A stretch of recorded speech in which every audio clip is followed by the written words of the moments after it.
तो hello student, welcome back to my channel. मैं हूं शिवांगी और आज का हमारा टॉपिक है chemical method of sterilization. Physical method of sterilization के बारे में ऑलरेडी प्रीवियस वीडियो में मैंने बात कर ली है। अगर आपने वीडियो को नहीं देखा है तो प्लीज़ जाकर के वीडियो ज़रूर चेक करें। एंड चैनल पे अगर आप नए हैं तो प्लीज़ चैनल को सब्सक्राइब ज़रूर करें। एंड अगर आपको वीडियो पसंद आता है तो प्लीज़ लाइक करें एंड शेयर करना बिल्कुल ना भूलें। सबसे पहले हम इंट्रोडक्शन पे आते हैं। What is chemical sterilization.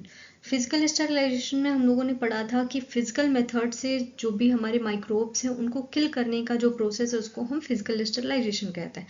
Chemical sterilization जो है वो हमारा है केमिकल मेथड से कोई भी माइक्रो ऑर्गेनिज्म को रिमूव करना। वो क्या है हमारा केमिकल स्टरलाइजेशन, यानी कि केमिकल मेथड से किसी भी बैक्टीरिया या माइक्रोब को इंक्लूडिंग बैक्टीरिया स्पोर को हम किल करने का जो किल करते हैं वो जो प्रोसीजर होता है, उस जो प्रोसेस है उसको केमिकल स्टरलाइजेशन कहते हैं। फिजिकल स्टरलाइजेशन देखिए काफ़ी ज़्यादा इफेक्टिव तो है, बट मोस्ट ऑफ द जो बायोलॉजिकल स्पेसिमेन होते हैं, फॉर एग्जांपल प्लास्टिक होता है, उनको अगर हम लोग फिजिकल मेथड से स्टरलाइज करें तो वो डिस्ट्रॉय हो जाते हैं। ठीक है, तो दैट्स वाई वहाँ पे केमिकल स्टरलाइजेशन का यूज़ किया जाता है। बहुत सारे केमिकल्स हैं जिसका यूज़ किया जाता है एज ए केमिकल स्टरलाइजर। उनके बारे में भी हम बात करेंगे।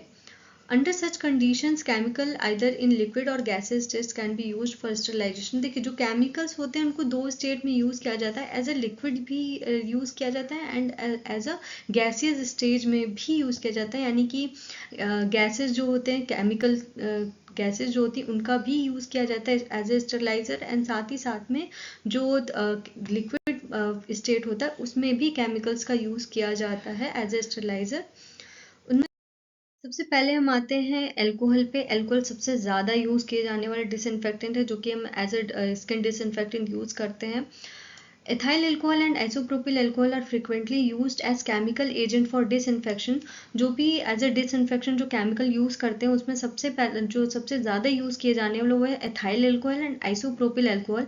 दोनों का कॉम्बिनेशन भी यूज़ किया जाता है और सिंगल भी दोनों को यूज़ किया जाता है। Both of the chemicals facilitate the protein denature of bacterial protein। ये दोनों ही बैक्टीरिया का जो प्रोटीन होता है उसको डीनेचर करके वर्क करते हैं। 70% ethyl alcohol is the standard concentration which is used for disinfection। 70% ethyl alcohol जो है वो स्टैंडर्ड कंसनट्रेशन है जो कि एज ए डिसइंफेक्शन यूज़ किया जाता है। आप लोग जो हैंड सैनिटाइजर यूज़ करते हैं उसमें चेक करिएगा, उसमें 70% ethyl alcohol का कंपोजिशन होता है, या फिर कुछ कुछ सैनिटाइजर्स में ethyl alcohol plus isopropyl alcohol दोनों का कंपोजिशन होता है। These are used as skin antiseptics. As a skin antiseptics भी यूज किया जाता है। Apart from this methyl alcohol as activity against fungal spores. उन दोनों के अलावा जो मिथाइल अल्कोहल है उसकी भी जो एक्टिविटी है वो एज अगेंस्ट फंगल स्पोर काफ़ी ज़्यादा है। And use to disinfection of inoculation cabinets. जो इनोकुलेशन कैबिनेट्स हैं उनको डिसइंफेक्ट करने के लिए मिथाइल अल्कोहल का यूज़ किया जाता है। ये फंगल स्पोर्स के लिए काफ़ी ज़्यादा इफेक्टिव होता है। नेक्स्ट हम आते हैं हमारा एल्डिहाइड। एल्डिहाइड में दो टाइप के हैं, फॉर्मल्डिहाइड है और ग्लूटरल्डिहाइड है। सबसे पहले फॉर्मल्डिहाइड के बारे में हम बात करते हैं। बैक्टीरियासीडल होता है, स्पोरिसीडल है, वायरसीडल है, प्रॉपर्टीज इसमें प्रेजेंट होती हैं। देखिए बैक्टीरिया, वायरसेस और जो स्पोर्स हैं उन तीनों पे ही ये काफ़ी ज़्यादा इफेक्टिव होता है।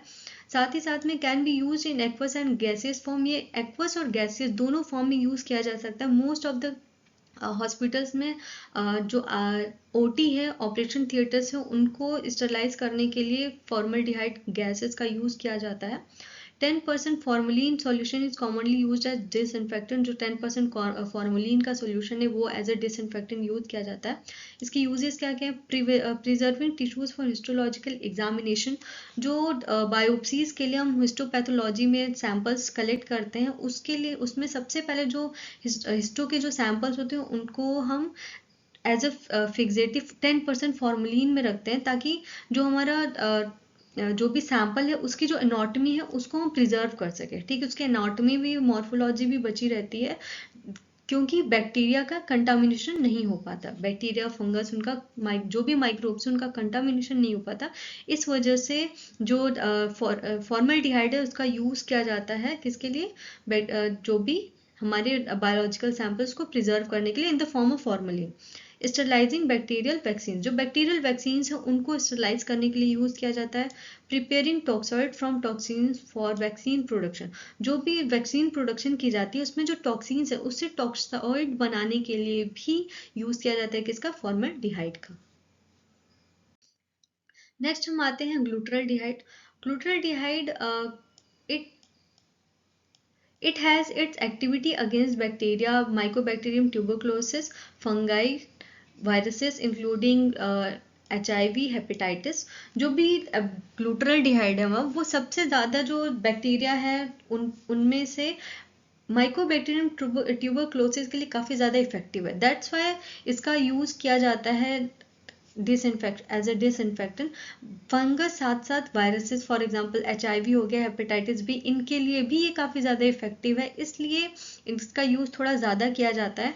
It also kills spores and is known for its toxic nature. इसकी जो टॉक्सिक नेचर है वो काफ़ी ज़्यादा कम होती है, ये बाकी जो फॉर्मल्डिहाइड है उससे कम टॉक्सिक होता है, इस वजह से इसका यूज़ थोड़ा किया जाता है। इट ऑल्सो किल स्पोर्स, ये स्पोर्स को भी किल कर देता है, काफ़ी ज़्यादा इफेक्टिव होता है और लेस टॉक्सिक होता है। It is use as 2% buffer solution, as a 2% buffer solution use किया जाता है। Sterilization of cystoscopes, endoscope, bronchoscopes, जो साइटोस्कोप्स हैं, इंडोस्कोप्स है, ब्रोंकोस्कोप्स हैं, उनको स्टरलाइज करने के लिए इसका यूज़ किया जाता है। Sterilization of plastic, endotracheal tubes, face mask, metal instruments, इन सब के लिए भी किसका इस्तेमाल किया जाता है, ग्लूटरलडिहाइड का। नेक्स्ट हम आते हैं फिनॉल्स पे। फिनॉल्स आप सभी हो सकता है कुछ कुछ जानते होंगे। सबसे पहले जो फिनॉल्स है उसको यूज़ किया था जोसेफ लिस्टर ने, ठीक है, जो कि फादर ऑफ एंटीसेप्टिक सर्जरी हैं। स्टेराइल सर्जिकल टूल्स, जो भी सर्जिकल टूल्स हैं उनको स्टरलाइज करने के लिए यूज़ किया था जोसेफ लिस्टर ने। बट जो फिनॉल्स है वो स्किन के लिए काफ़ी ज़्यादा हार्मफुल होते हैं, इस वजह से थोड़ा सा इसका यूज़ कम किया जाता है, बहुत सेफली इसका इस्तेमाल करना चाहिए। They work by damaging the cell membranes of microorganisms which helps kill bacteria and other harmful microbes. ये जो सेल मेम्ब्रेन है बैक्टीरिया का, उसको डैमेज करके उसको किल करने का काम करते हैं। जो भी माइक्रो ऑर्गेनिज्म है उनके जो सेल मेम्ब्रेन है उसको ये डैमेज कर देते हैं, जिससे कि बैक्टीरिया और जो भी हार्मफुल माइक्रोब्स हैं उनको किल करने में हेल्पफुल होता है। While effective as disinfectant, phenol are toxic to human skin. ये ह्यूमन स्किन के लिए टॉक्सिक होते हैं, मैंने भी आपको बताया था। ये ह्यूमन स्किन के लिए क्या होते हैं, काफ़ी ज़्यादा टॉक्सिक होते हैं, काफ़ी ज़्यादा इरिटेशन कॉज करते हैं, इस वजह से इसको बहुत ही ज़्यादा केयरफुली यूज़ किया जाता है। नेक्स्ट है हमारा हेलोजेंस। हेलोजेंस में दो हेलोजन सबसे ज़्यादा यूज़ किए जाते हैं, एक है क्लोरीन और दूसरा है iodine. Chlorine used in water supply, swimming pools, food and dairy industries. जो स्विमिंग पूल्स हैं, फूड है, डेयरी इंडस्ट्री है, वाटर सप्लाई जो वाटर टैंक्स हैं, उसमें क्लोरीन डाला जाता है एज ए डिसइंफेक्ट, उसको स्टरलाइज करने के लिए, डिसइंफेक्ट करने के लिए।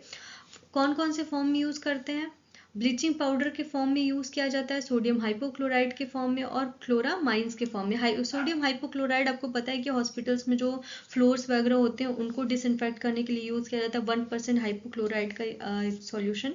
एंड साथ ही साथ में ये डिसइंफेक्ट कैसे करता है, इनका जो मैकेनिज्म है, ये क्या करते हैं, जो फ्री क्लोरीन्स होते हैं, ठीक है, free chlorine a strong oxidizing agent, free chlorines होते हैं, स्ट्रॉन्ग ऑक्सीडाइजिंग एजेंट्स होते हैं, उसकी हेल्प से ये उसके मैकेनिज्म से बेसिकली ये क्या करते हैं, किल करते हैं बैक्टीरियाज को, ठीक है। जो फ्री रेडिकल्स होते हैं, फ्री क्लोरीन होता है, वो किल करता है बैक्टीरियाज को। आयोडीन, नेक्स्ट आते हैं हम iodine. Used as a skin disinfectant in alcoholic aqua solution, कुछ एक्वा सोल्यूशन और एल्कोहलिक सोल्यूशन में मिक्स करके आयोडीन का यूज़ किया जाता है एज ए स्किन डिसइंफेक्टेंट, ये स्किन के लिए सेफ होता है, that's Y.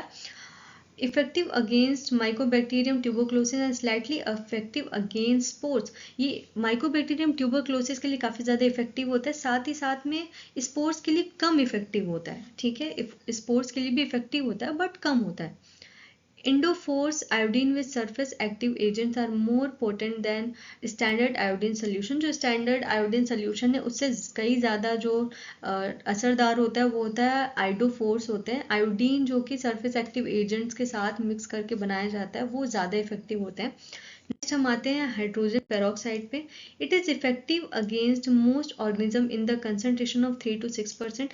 Most of the organism के लिए 3 to 6% के लिए पे ही इफेक्टिव होते हैं, लेकिन However, it kills spores at high concentration. But spores के लिए इसका कंसंट्रेशन काफ़ी ज़्यादा हाई चाहिए होता है, यानी 10 to 25% चाहिए होता है. The mode of action is the liberation of free hydroxyl radicals. जो हाइड्रोजन पेरोक्साइड जो होता है, जब वो हाइड्रोलाइज होते हैं तो उनसे हाइड्रोक्सिल रेडिकल्स होते हैं, वो फ्री रेडिकल्स होते हैं. वो क्या करते हैं, जो बैक्टीरियल मेम्ब्रेन है, बैक्टीरिया जो प्रोटीन है उस पर इफेक्ट डालते हैं. दैट्स वाई इनका वे ऑफ एक्शन क्या है, फ्री रेडिकल्स इनका भी है कि ये फ्री रेडिकल्स के थ्रू बैक्टीरिया को किल करते हैं. नेक्स्ट है हमारा salts of heavy metals. Six है हमारा सॉल्ट्स ऑफ हैवी मेटल्स के भी कुछ सॉल्ट्स है. For example copper, silver, mercury salts act as a disinfectant. जो कॉपर है, सिल्वर है, मरकरी के जो सॉल्ट्स हैं वो एज अ डिसइंफेक्टेंट काम करते हैं.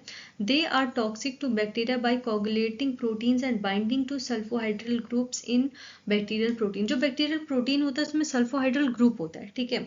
ये जो सॉल्ट्स होते हैं वो क्या करते हैं, उन जो सल्फोहाइड्रिल ग्रुप है उससे जाके बाइंड कर जाते हैं और जो प्रोटीन उसको कोगुलेट कर देते हैं. दैट्स वाई आगे जो बैक्टीरिया का जो टॉक्सिसिटी होती है वो खत्म हो जाती है, ठीक है. Merthiolate is used in 1:10,000 dilution to preserve sera. Sera को प्रिजर्व करने के लिए मर्थ्योलेट का यूज किया जाता है, ये भी सॉल्ट है. नेक्स्ट आते हैं डाइज. टू टाइप के डाइज यूज होते हैं, एनालाइन डाइज और एक्रीडाइन डाइज, ठीक है. ये दो टाइप के डाइज हैं जो का यूज किया जाता है. ये एज अ स्किन और वुंड पे एज अ एंटीसेप्टिक यूज किया जाता है. दोनों ही जो है वो बैक्टीरियोस्टैटिक है, बैक्टीरिया के जो ग्रोथ है उनको प्रिवेंट करने का काम करते हैं. दोनों ही डाइज का काम क्या है, बैक्टीरिया के जो ग्रोथ है उनको प्रिवेंट करने का, ठीक है. Thank you so much. अगर आपको ये वीडियो पसंद आया तो प्लीज़ लाइक, कमेंट, शेयर ज़रूर करें. एंड अगर आपको नेक्स्ट वीडियो कौन से टॉपिक पे चाहिए ये भी आप कमेंट करके मुझे सजेस्ट कर सकते हैं. Thank you so much.